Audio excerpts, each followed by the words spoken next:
Panibagong trauma. Na-experience nyo na ba yun na binuksan nyo ulit yung mundo ninyo para sa panibagong tao? Pero yung taong binigyan nyo ng pagkakataon, sinira yung tiwala ninyo. At mas hinigitan pa yung trauma na iniwan sa'yo.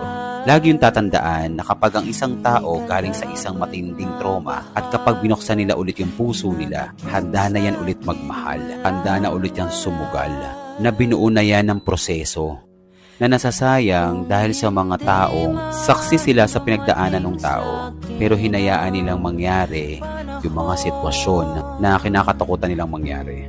Para sa mga taong binibigyan ng pagkakataon, huwag nating sayangin yung ibinigay sa inyong tiwala na poprotektahan nyo sila, naaalagaan nyo yung puso nila, na hindi nyo sila sasaktan, na yung pinangako ninyo sa kanya, hindi lang dapat to ibinibigkas. Huwag tayo maging dulot ng panibagong sakit para sa mga taong gustong itrato ng tama.